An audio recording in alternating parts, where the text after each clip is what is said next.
Hello, and welcome to the Comms Collective, the podcast that puts communications leaders in the mission-led world right where they belong, centre stage. I'm your host, Vishnee Sauntoo. I've spent more than 20 years working in communications, from campaigns and crisis comms to leading big brand moments in the charity and public sector. And if there's one thing I know, is that comms professionals are often left behind the scenes, but their work shapes everything. That's why I created this podcast, to bring their voices, stories, and lessons to the front. Every episode, I'll be joined by a communications leader, someone who will share their stories and tell us exactly how comms works. They'll share the highs, the lows, the wish unknowns, and the strategies that keep us going in a world where the budgets are squeezed and expectations are sky high. We'll talk about strategy on a shoestring, inclusive storytelling, internal comms that actually works, and how we can look after ourselves and our teams when the pressure's on. So whether you're leading a comms team, just starting out in the sector, or simply curious about what goes on behind the scenes, you're in the right place. So today I'm thrilled to kick things off with Ka Man Parkinson, Communications and Marketing Lead for the Humanitarian Leadership Academy. We'll be discussing Ka Man's career, what makes her excel at her job, and what's next on her journey. So let's dive in. Hi, Ka Man, how are you? I'm very well, thank you. Thanks so much for inviting me to join you on your podcast. I'm so excited. We're very happy to have you. So to tell our listeners a bit more about Ka Man, she's a communications and marketing leader for the last 20 years and has experience in international education and the not-for-profit sectors. She's been involved in international student recruitment, university marketing, and then she's pivoted over to development and social impact communications through roles at the British Council and now at the Humanitarian Leadership Academy, which is part of Save the Children UK.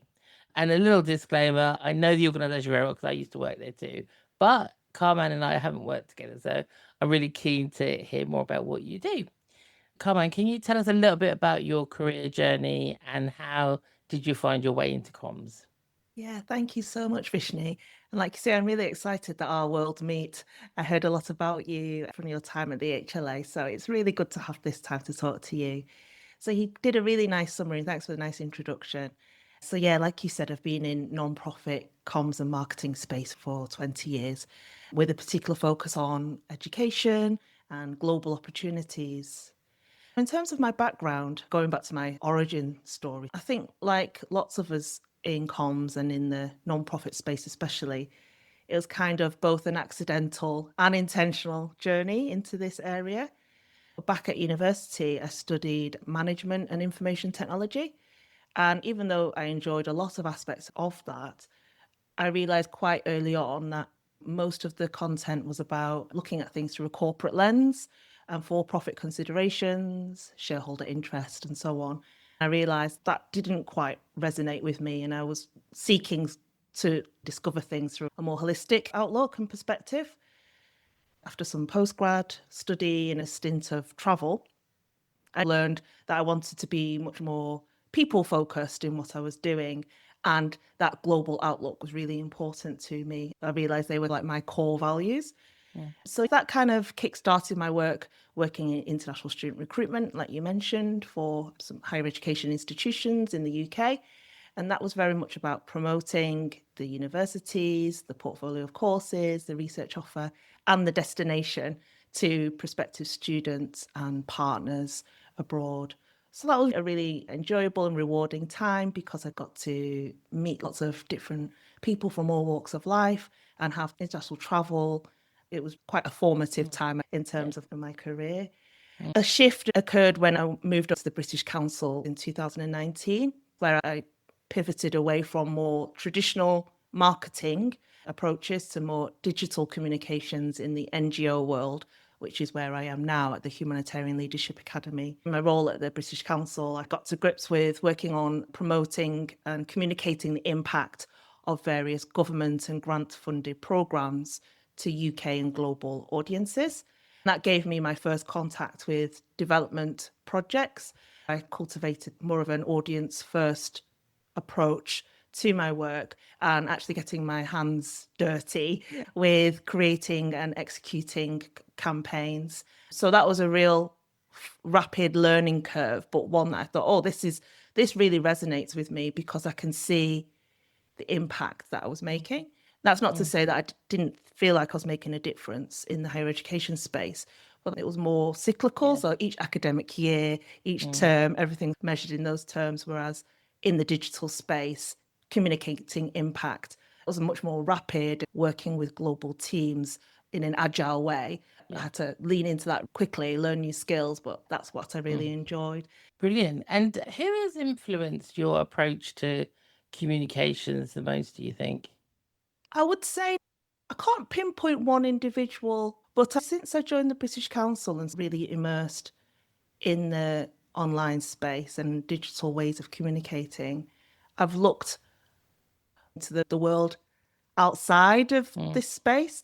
If I think about people involved in community organizing, activism, or political campaigns, for example, social media influencers. So I have a young son and he loves YouTube and he talks about all of these people he follows. Growing up in an analog world, it's a total different shift. I've learned a lot from looking at these individuals, even if they're nothing to do with what I'm doing. I've been really influenced by that approach, the messaging, understanding or trying to get to grips with social media algorithms and developing digital first approaches. And you can see the rapid rise of influences and impacts in the political space. Wherever we sit in the political spectrum, you can see the difference that social media mobilizing people, hearts and minds in that way.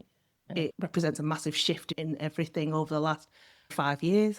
Absolutely. And I think even I have particular YouTube people that I watch daily or weekly, and I look out for their stuff and whatever it is, that continuity, I think those influencers, we have something to learn from them because they're consistent in what they do as well. It's probably something we should be trying to do in our sector as well, that consistency as well. Absolutely. You make an interesting points because I think working in marketing and working in traditionally and then working in comms and in organizational environments, obviously we're trained and think to create or commission content with high production values and quality, which is important. My approach over the last 5 years is understanding the importance of speed and that connection with audiences at the right moments at the right time. So if you think about, or if you look at the contents by some of the most influential people online, it's not glossy and it's not polished. In fact, that's something that adds the authenticity and the relatability. So that actually inspired me or gave me the confidence. So I established a podcast for the Humanitarian Leadership Academy, Fresh Humanitarian Perspectives. It's coming up to nearly 3 years old now. So I'm really proud of how it's grown. Actually, like I said about my career, I accidentally walked into this world. I had no aspirations to be a podcaster. I just thought, okay, we've got these important programs that are happening and initiatives. They're quite complex, especially for people outside of the humanitarian space. How do we convey this in an interesting, relatable, and engaging way? People don't want to be downloading PDF reports to read all this blurb. How can we have it? People might tune in to something in the background while they're working. Then I developed this idea. We've got this great conversation between two leaders talking about it in a really accessible way. Why don't I try turning it into a podcast? And we did. I got the buy-in to do that, did it, and then became the accidental host. And a few years later, here we are. I really enjoy it. And it's a really meaningful part of my work. Like we were talking just before recording this podcast, in some worlds, the expectation is we'd have a booth and we'd have a team and we'd have budget for the promotion. But actually, those barriers aren't there now. Obviously, if that's what you have to do, that's great. But for what we're doing, we want that authentic outreach and to get our messaging out there. What we're doing serves that purpose. So I'd say that's just relating to your question about how it's shifted and shaped my work. Yeah. And what's interesting about, and following up on that, like what's interesting about the podcast, it's global, right? So Yes. you're talking to humanitarians all around the world. You interview them, and how does that work? And what's the reach been for you? Yeah. So it's been such an exciting and energizing project to work on. Like I say, it wasn't a big intentional plan. It was just a let's take this opportunity. Thanks to the reach of the HLA through our humanitarian learning community that you were instrumental, Vishnee, in helping to build up during your time. So we're able to reach our audiences. It's actually reaching listeners in over 130 countries. Wow. It's wonderful, and it's been designed to complement the existing offer of the HLA. We've got our Kaya learning platform, so that's free humanitarian capacity strengthening training on our platform kayaconnect.org. And then we do lots of initiatives to support local humanitarian leaders. This podcast is supposed to accompany people on that journey and provide that sense of continuity. Humanitarians are often isolated in their work, no matter what kind of role they have in this space.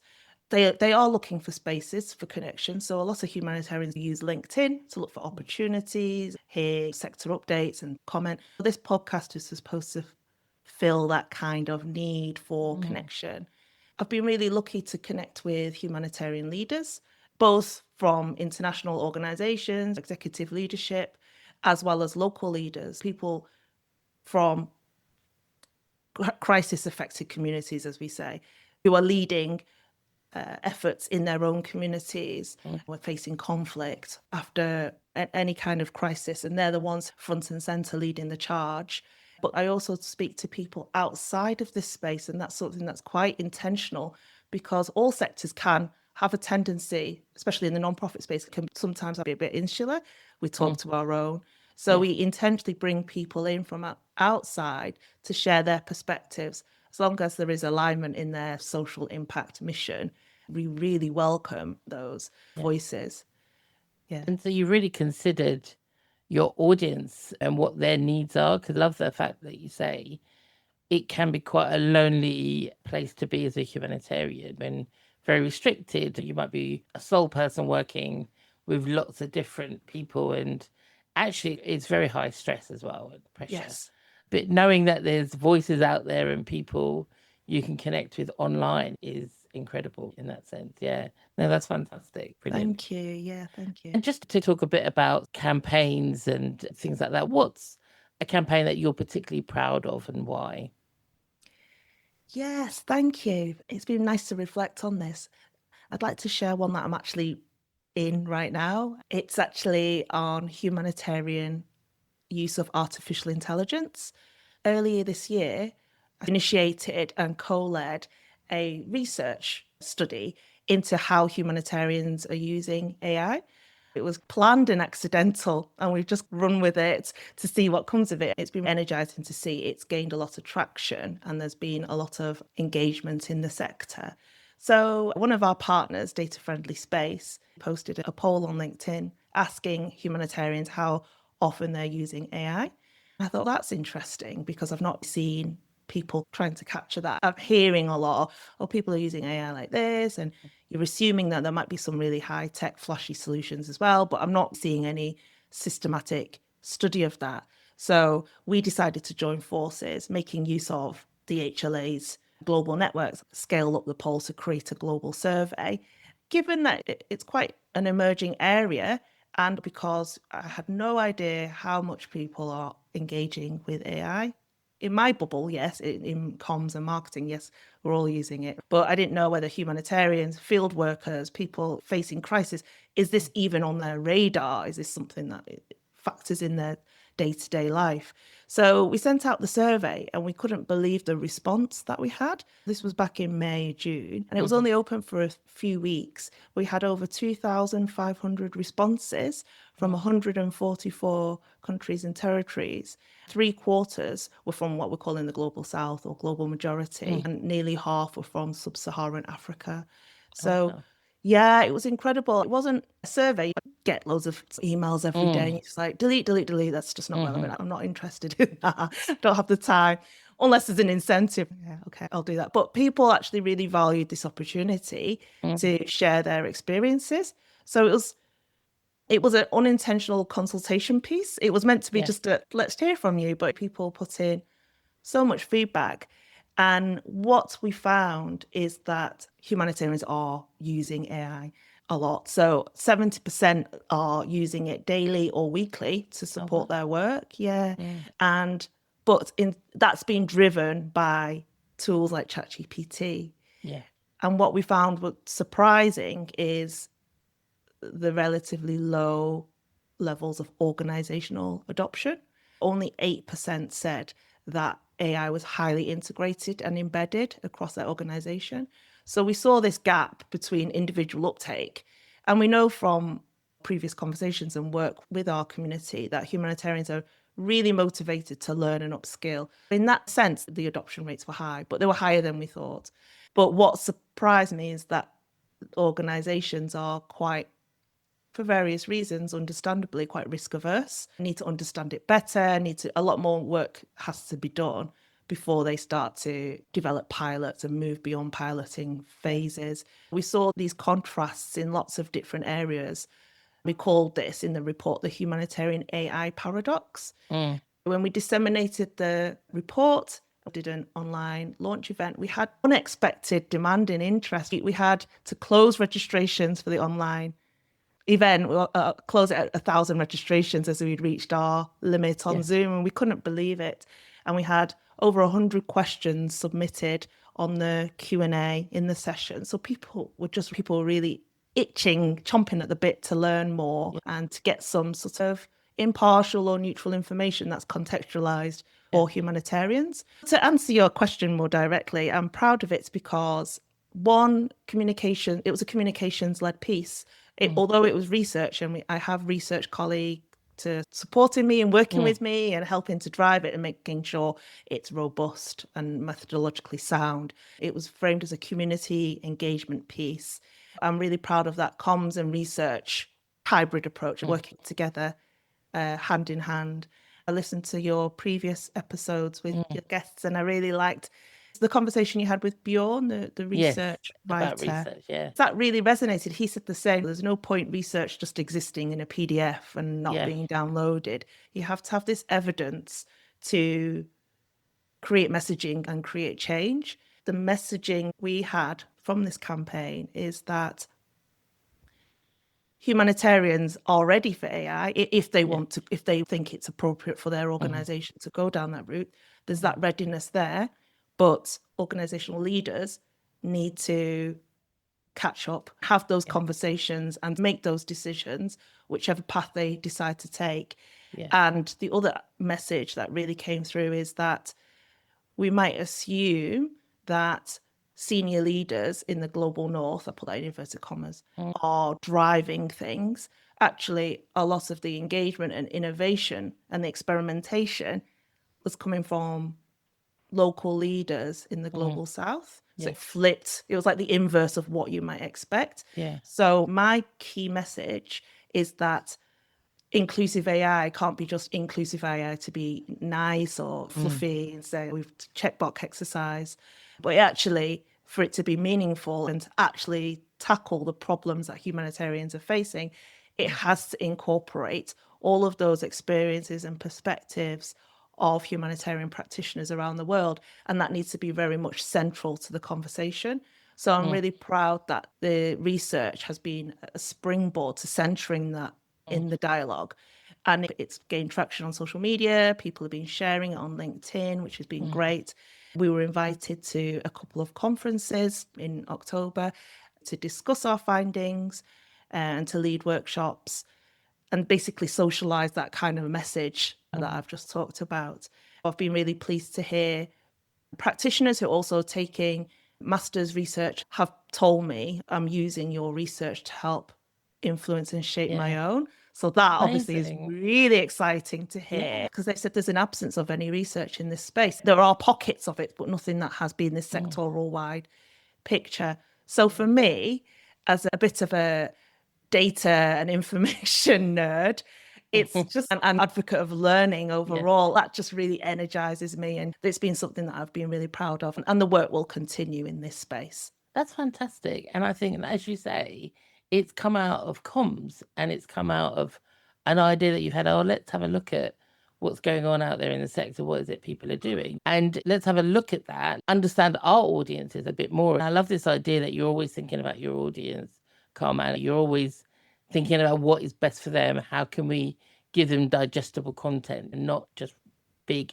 hefty reports? None of us, it's all too long to read, isn't it? Nobody reads them anymore, whether it's because we're too busy or whatever. But we love different formats now. This is going to be a thing. And just to pick up on AI, as you say, I've been to loads of conferences and had conversations with people where in the not-for-profit sector, we're scared of AI. We're worried about it's going to lose jobs, it's going to do this. But actually, what you're doing is you're saying there's a real practical use for it on the ground where it really matters, where people are doing the work, they're responding to crises, they're in conflict situations, they're helping people to recover and build resilience. So yeah, it really is incredible. I love it. I'm going to go and listen and read more about it now. I wasn't aware of it. I haven't been in the humanitarian space for a little while, so I'd love to catch up on that. Thank you. Yes, I'm pulling you back in, aren't I? Yeah, I love it. Like you say about that accessibility, that's been really central. So for the information fans and data fans, we've done full 50-page reports and we've done a dashboard with the data so that people can interrogate that.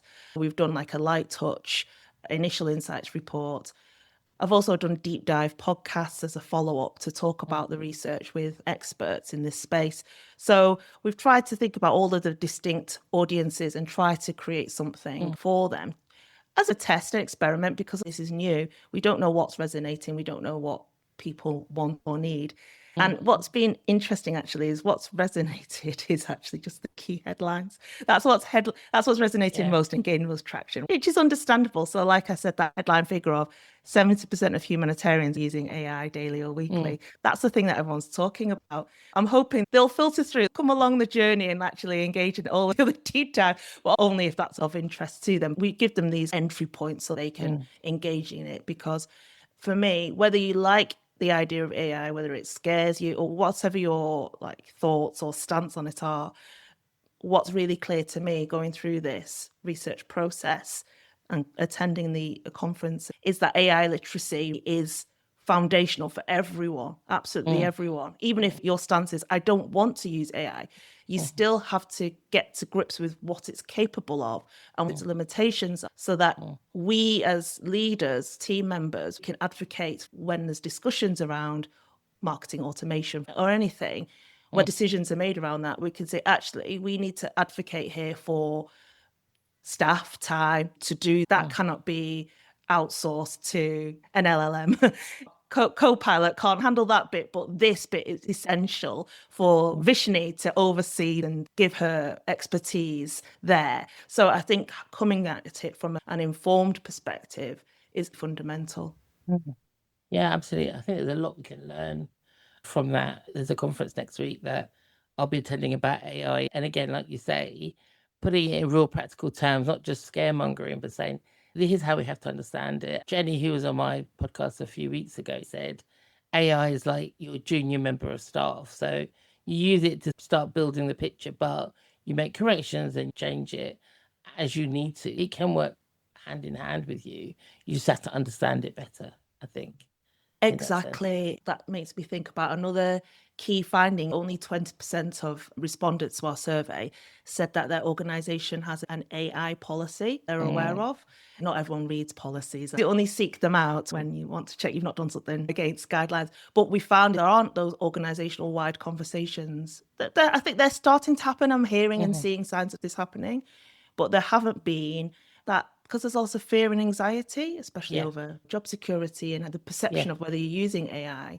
So it's been what we call shadow AI usage. People are just doing it. They're using their own licenses. They're doing it in their own time without necessarily having those open conversations. So what we're encouraging now is people have to have those, leadership need to facilitate those and enable those kind of safe learning spaces so that they actually understand what's happening in teams, how it's being used. And then they can say there's that clear guidance, like you said, your guest Jenny said, use it like this, and this is okay, and this is where we don't want you to use it. That is something that I think is still work to be done, but there are encouraging signs.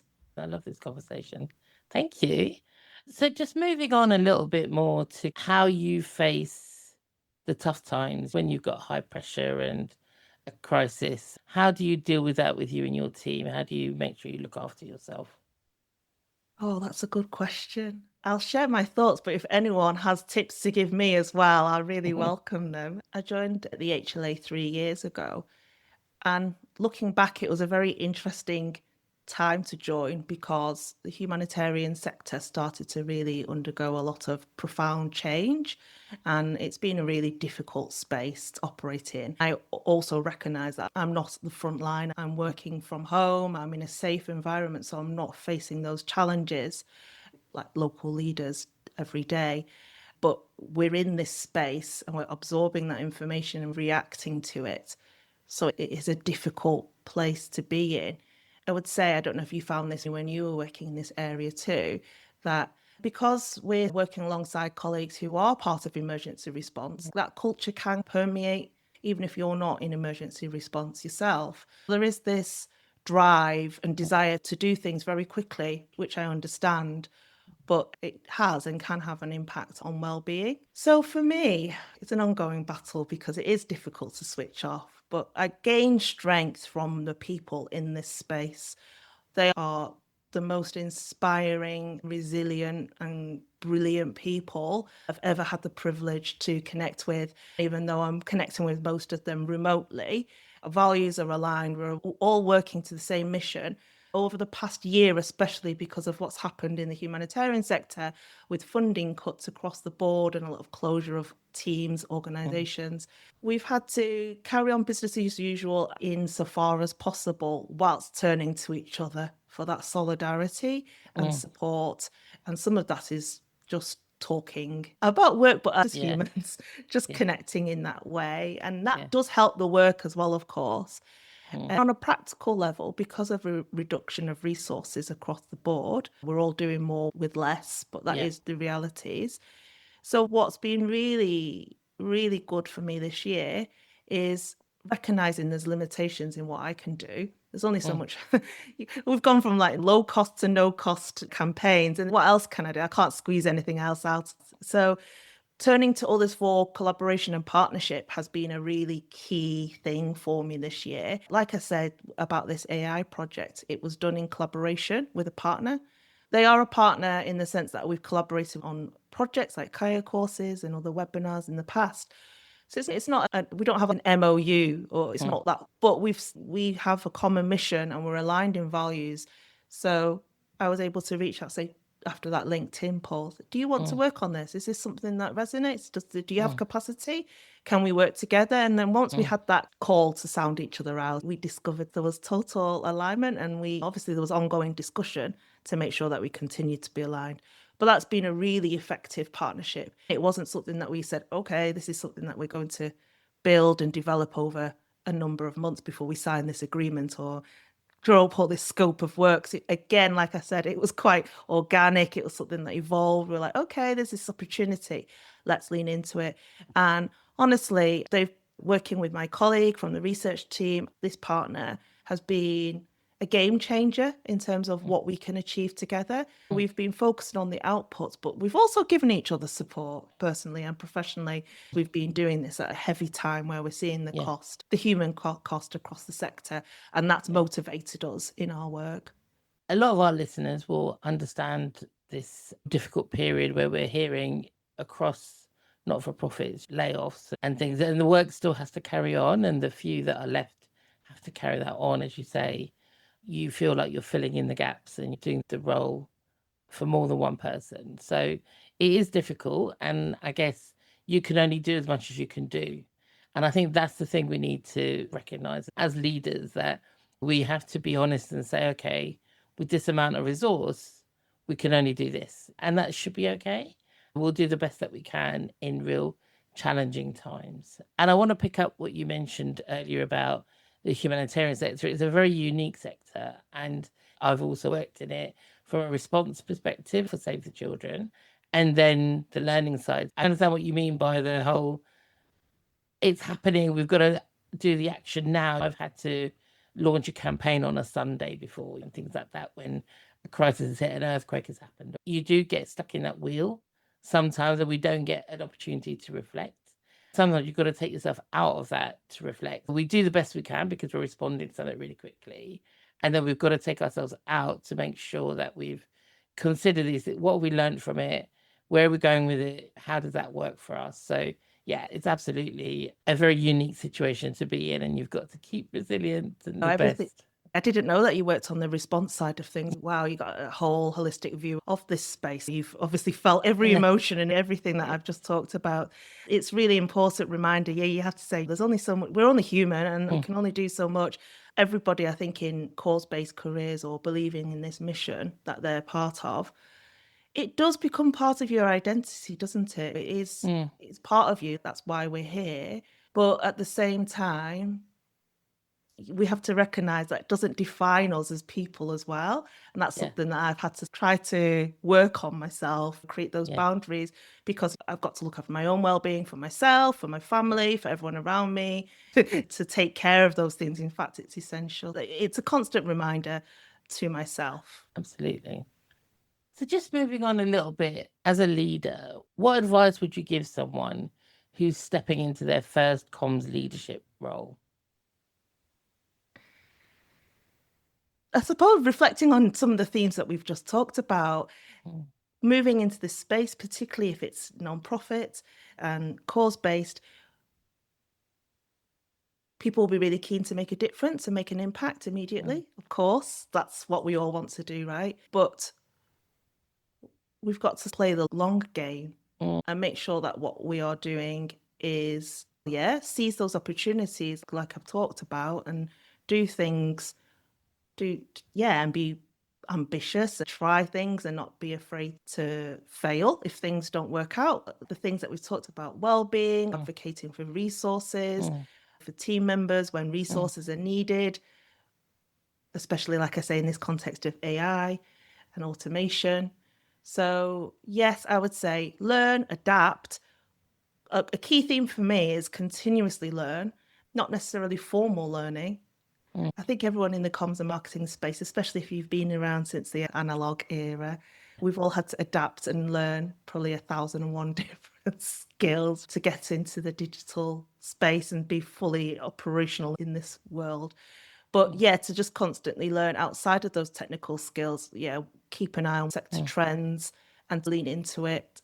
I think sometimes as people get more senior or established in their careers, there might not be that motivation to learn in that way, or maybe their headspace is filled with more strategic decisions. But I do think that it's essential to keep your eye on the sort of micro and macro environment to make sure that your decisions are informed by the everyday realities. Just like I talked about with the AI research, leadership decisions and humanitarian AI development needs to be informed by operational realities. They're not divorced from realities. They have to be integrated. And I'd say that's the learning approach that I advocate for comms leaders generally, to keep an eye on everything and to integrate that learning when needed. Brilliant. So on a personal level now, how do you switch off from work and how do you recharge? I hear you've got 2 adorable pugs who've been very quiet today, so well done. How do you switch off? It's a good question, and it's one that I'm working on. I have 2 senior pugs, Millie and Stan, who are often my frequent companions in my home office. They don't walk very far, being pugs and elderly, but it's really important part of my routine to take them on the morning walk, take them in the evening walk, and it's very grounding actually. They need to go out, switch the laptop off, have that plod, very slow plod, but it's nice. And then you obviously get out into the community and have chats with people. I really like that. I'm not a big outdoors person per se, but I do love nature, love gardening. Not a highly skilled gardener, but I'm learning. It's something I sort of picked up in lockdown. I thought, oh, this is really therapeutic.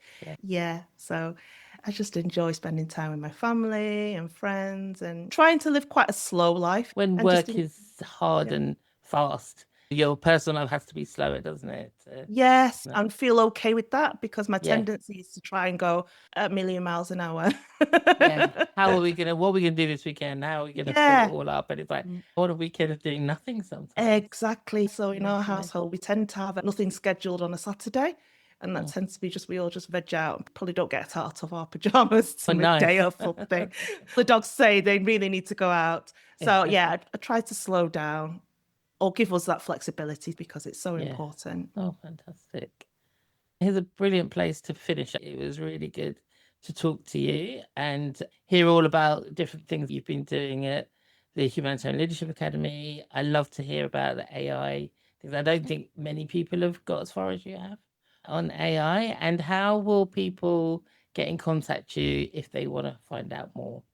Oh, thank you. Yes. First of all, I've absolutely loved this conversation with you. So thank you so much for inviting me and letting me indulge in talking about myself.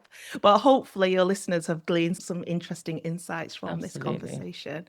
If anyone's interested in finding out more, go to the Humanitarian Leadership Academy website, where on our resources hub, that's where all the reports and the podcasts that I've mentioned are listed. So that's humanitarianleadershipacademy.org/resources. You can also check out our podcast called Fresh Humanitarian Perspectives on platforms like Spotify and Apple Podcasts. I'd say LinkedIn is where we're most active. And also people can connect to me. I'm Ka Man Parkinson. Brilliant. Thank you. Okay, that's it for this episode of the Comms Collective. A huge thank you to Ka Man for sharing her insights and experiences. If you've enjoyed today's conversation, don't forget to follow the podcast on your favorite app so that you never miss an episode. It would mean the world to me if you could rate and review the show. It helps more comms professionals like you discover these stories. And of course, join the conversation online, share this episode on social media and tag us at The Comms Collective. Thank you for listening. I'm Vishnee Sauntoo, and I look forward to bringing you more honest, inspiring conversations next time.